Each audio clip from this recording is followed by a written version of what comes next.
Welcome to our channel EduSX.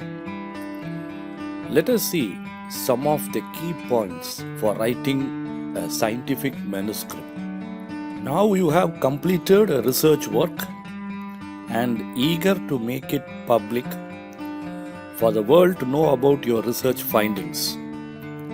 You are the author, and therefore it becomes your responsibility to make others understand what is your research all about. So you have to convey your research findings in a clear and concise way to the readers. So the key points to be addressed are what you did, what it means, and why it is important. First thing is to choose a journal which has topics related to your research work. Once the journal is decided, go through the instructions for authors carefully. Once you have fixed the journal for communicating your research work, then start arranging the sections of the manuscript as per journal guidelines. If the journal has any manuscript template, then it will be helpful for you. Arrange the sections and formatting as per the guidelines of the journal. Otherwise, the research article will bounce back from the journal before going to the editor of the journal. Another option to prepare a manuscript for a particular journal is to download a recently published research article of the journal and see the sections and formatting. Once you have decided the journal and well versed with the guidelines of the journal, you can now prepare your manuscript as per the guidelines of the journal. Most of the journals will have the following sections: title of the research paper, authors list with affiliation and contact details, abstract, introduction, methods, results, conclusions and references. Your manuscript must clearly convey your research to the readers. Remember, your research paper, if published, will be read by researchers not only who are working in your area of research, but also by others. It is not a novel read for pleasure. It contains scientific information. So try to present your findings in a concise and direct way. Do not use complex sentences which are never ending. This will not deliver anything to the reader. Instead, make the reader confused, and it is a mere wastage of time. Remember, your manuscript is read first by the journal editor and then by the reviewers. So confusing with complex sentences should be avoided. Try to use simple, short and understandable sentences.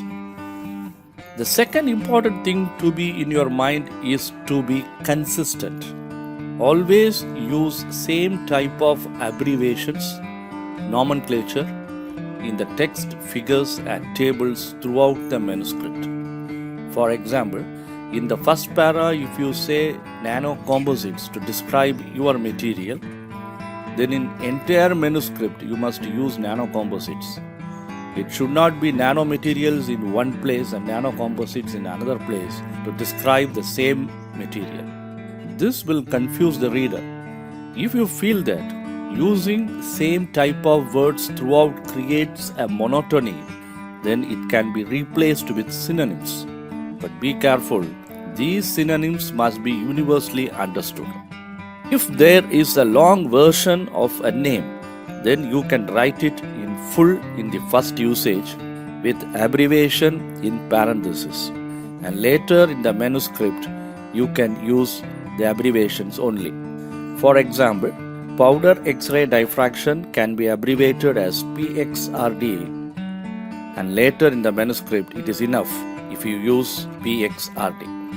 If the abbreviations used are universally accepted, there is no problem in using them in your manuscript. For example, COVID-19, RNA, DNA, like that. If too many abbreviations are coming in your manuscript, then provide an abbreviations used section in your manuscript. Scientific writing must be in third person without any personal pronouns. For example, prepared samples were tested using SEM is correct, whereas we tested the samples using SEM is not correct. Results and methods are typically written in past tense. This is because you are reporting the procedure adapted for your experiment. Results obtained are already finished before you start writing the manuscript. In the introduction, you can mix present and past tenses depending upon the usage. If you are referring to a concept or a fact or a well-established process which is well known, then you can use present tense. We can also use personal pronouns. For example, silica reacts with carbon to give silicon. This is universal. On the other hand, if you are referring to a previous finding, especially in literature review, you have to use past tense. For example, Ravi et al. Showed that, or they confirmed that. Similarly, in conclusion part, past tense is used. Abstract must be clear and concise, not exceeding 250 words.